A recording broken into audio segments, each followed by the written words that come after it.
Ladies and gentlemen, imagine living inside an anime world where giants walk the earth, walls separate humanity from extinction, and every battle decides the fate of civilization. Now imagine fighting in that world, while fighting an even darker battle inside your own mind. That is the psychological tragedy of Reiner Braun from Attack on Titan. Reiner's dual identity conflict is the psychological core of his entire character.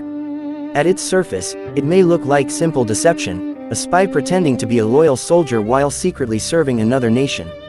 But what makes his struggle far more disturbing is that over time, the lie stops feeling like a lie. The role he was assigned begins to reshape who he actually is. As a child raised in Marley, Reiner was conditioned to believe in a single truth: the people inside the walls were enemies who needed to be destroyed. He was taught that becoming a warrior was an honor, a path to redemption for himself and his family. That belief became his purpose. It gave him direction. It gave him value. When he inherited the power of the armored titan, he didn't just gain strength, he gained identity. But everything began to change the moment he crossed into enemy territory. Living among the people inside the walls forced Reiner to confront a reality that did not match the propaganda he had grown up with. The devils he expected to hate were human. They laughed during training. They complained about chores. They argued, dreamed, and feared death just like he did. The longer he stayed, the more impossible it became to separate mission from emotion. This is where the true conflict begins. Reiner doesn't just pretend to be a soldier, he becomes one. He bonds with his comrades. He protects them in battle. He encourages them when they doubt themselves. He risks his life beside them. These actions are not calculated manipulations every time. They are genuine reactions formed through shared struggle. Slowly, the role of soldier starts embedding itself into his sense of self. At the same time, his original identity as a warrior of Marley does not disappear. It remains rooted in duty, expectation, and the desperate need to prove his worth. That part of him still believes in the mission. It still carries the responsibility of completing it. It still hears the voices of his homeland reminding him that failure is not an option. So now he carries two truths at once.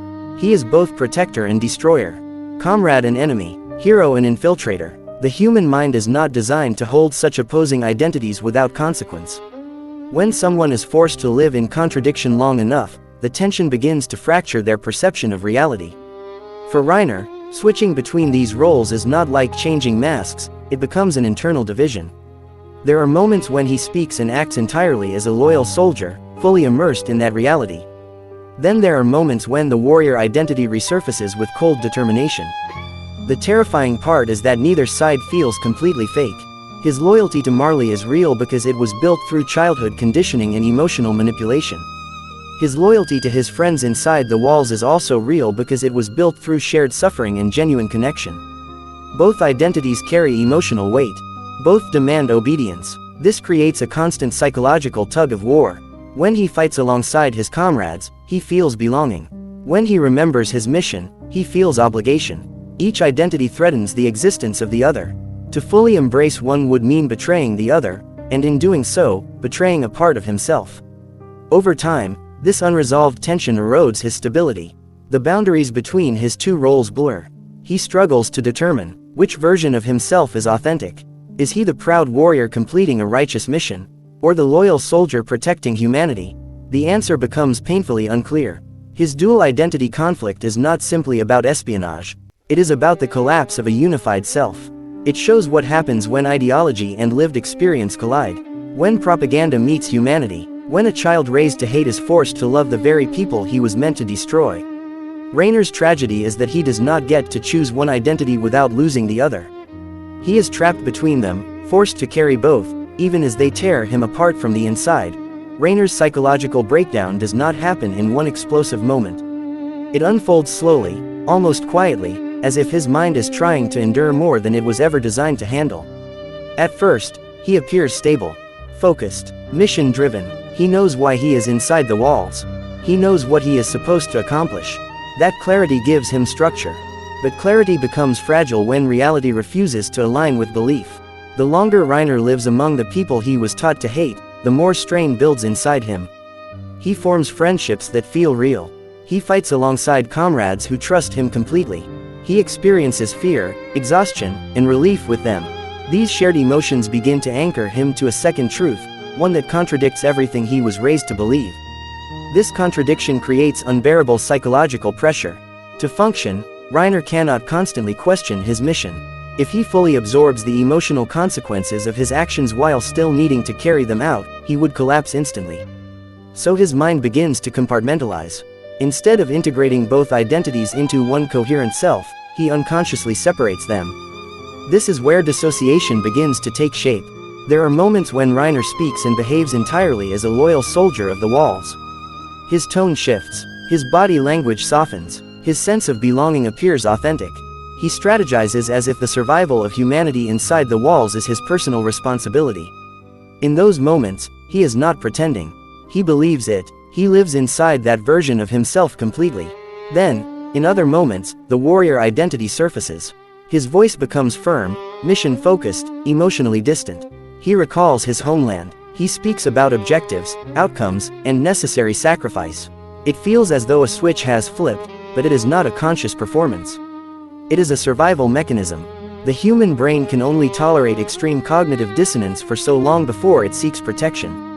For Reiner, that protection comes in the form of psychological fragmentation. By separating his identities, he avoids experiencing the full weight of guilt in real time.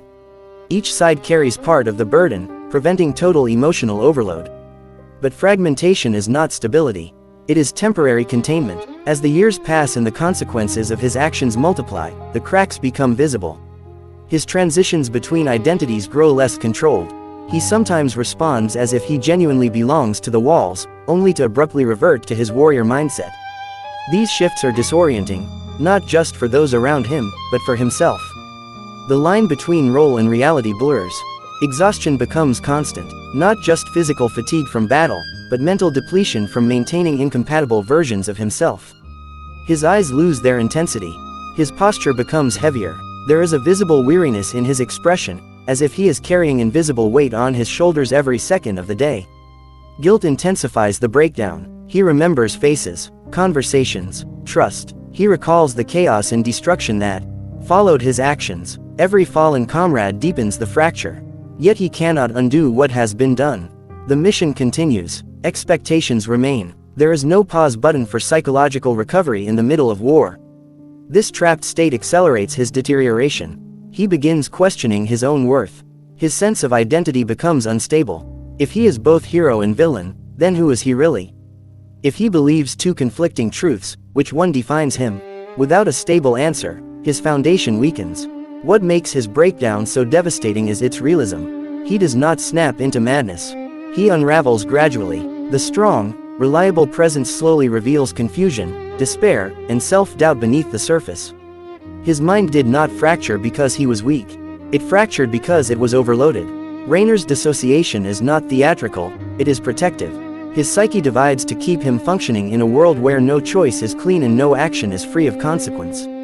But the cost of that protection is a fragmented sense of self, leaving him unsure where the soldier ends and the warrior begins. Guilt is the emotional weight that defines Reiner more than armor ever could. Long before the world sees him as a powerful warrior, he is already carrying something heavier: expectation, indoctrination, and the desperate need to be worthy. He grows up in a system that teaches him a single narrative, that becoming a warrior is the only path to honor, acceptance, and salvation for his family. His sense of value becomes tied to usefulness. If he succeeds, he earns love. If he fails, he confirms every doubt ever placed on him. War, for Reiner, does not begin on the battlefield. It begins in childhood conditioning. He is told that the people inside the walls are devils, that their destruction is justice, that suffering inflicted upon them is not cruelty but duty. When you are raised in an environment where morality is dictated by authority, questioning becomes dangerous. So Reiner doesn't question, he commits. He pushes himself beyond his limits to prove he deserves the title of warrior. But the reality of war is nothing like the clean narrative he was fed. The moment destruction becomes personal, when buildings fall, when civilians scream, when comrades die, war stops being an abstract mission and becomes a lived trauma. Reiner witnesses the direct consequences of his actions. He sees fear in the eyes of people who look nothing like monsters. He hears the voices of children who sound like the children he once trained beside. The ideological shield that once protected his conscience begins to crack. This is where guilt is born. At first, it is subtle. A brief hesitation, a flicker of doubt, but guilt does not stay small when it is ignored. It grows. Every lost life adds to the weight. Every friend who trusted him deepens the wound. The more bonds he forms inside the walls, the harder it becomes to justify the destruction he caused. What makes his guilt especially powerful is that it is layered. He feels guilt toward the people he betrayed inside the walls. He also feels guilt toward his homeland for not being strong enough, not being decisive enough, not fulfilling the mission cleanly. He feels guilt for surviving when others did not. And beneath all of that, he carries guilt for simply being who he is, a child shaped by a system he did not choose. War strips away the illusion of simple morality. It forces individuals to confront the consequences of actions that once felt righteous. For Reiner, the realization that both sides are human is psychologically devastating. If the enemy is human, then what does that make him? Protector, invader, victim, villain. He cannot escape accountability. Even if he was indoctrinated, even if he was manipulated, he still participated. He still broke the walls. He still watched lives crumble. That awareness transforms guilt into something heavier, self-condemnation. Over time, his guilt shifts from regret over actions to doubt about existence. He begins questioning whether he deserves to live, whether his survival is justified, whether the world would be better without him. This is not dramatic exaggeration, it is the natural result of prolonged moral injury. When someone's actions conflict deeply with their internal sense of right and wrong, the damage is not just emotional, it is existential. And yet, his guilt also reveals something profound: empathy. The fact that he suffers under the weight of what he has done shows that he is not empty or cruel. He is deeply aware, deeply human. War tried to reduce him to a weapon, but guilt proves that he is still capable of moral reflection. The pain he carries is evidence that he understands the cost of violence. Reiner's guilt is not a single moment of remorse. It is a constant presence, a silent companion in every battle, a reminder that war does not only destroy cities, it fractures souls. And in his case, it becomes the emotional burden that shapes every decision he makes moving forward. Redemption for Reiner does not arrive as a heroic speech or a dramatic victory. It begins quietly, in moments where he is forced to confront himself without excuses. After years of living between identities, after carrying guilt that feels unbearable, he reaches a point where denial is no longer possible. He can no longer blame only indoctrination, only orders, or only circumstance. He must face the truth of what he has done, and who he has become. Self-awareness is the first step.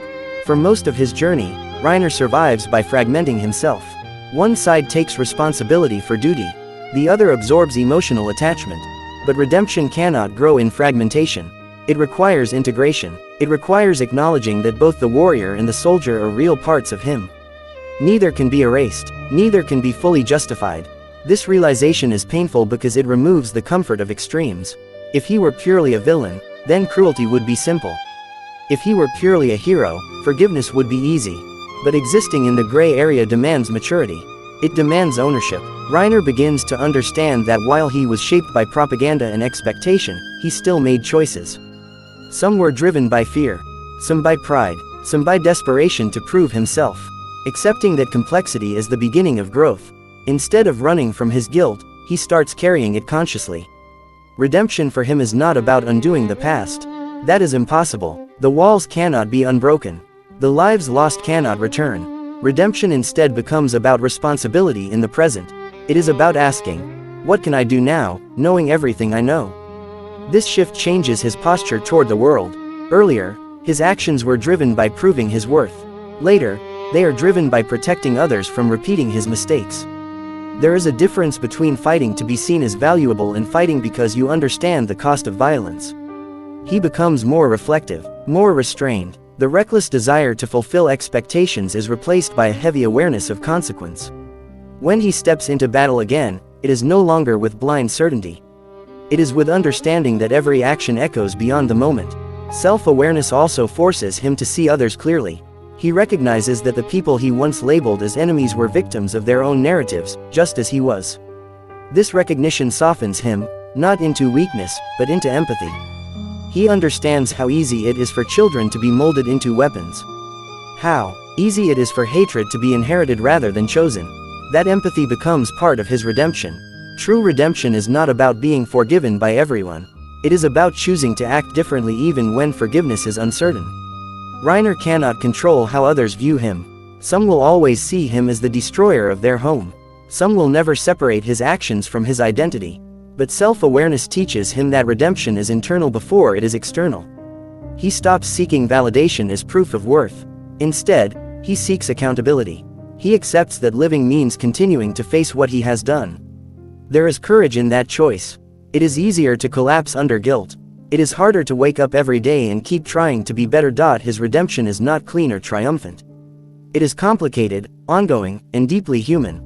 It shows that growth does not erase trauma but reshapes how one carries it. Reiner's journey suggests that even those who have caused immense harm are capable of change, if they are willing to confront themselves honestly. His story reminds us that redemption is not about becoming flawless. It is about choosing responsibility over denial, awareness over ignorance, and humanity over hatred, even when the weight of the past never fully disappears. Reiner Braun's psychological journey is not just the story of a warrior in armor. It is the story of a human being crushed between ideology and empathy, duty and friendship, guilt and survival. His mind becomes the true battlefield, long before any physical war reaches its peak. Through dual identity, psychological fragmentation, overwhelming guilt, and painful self-awareness, we witness what happens when a child shaped by propaganda grows into a man forced to confront reality. What makes his character so powerful is not his strength, but his vulnerability. He shows us that war does not simply create heroes and villains, it creates trauma. It divides identities. It plants guilt deep into the conscience of those who were once too young to choose.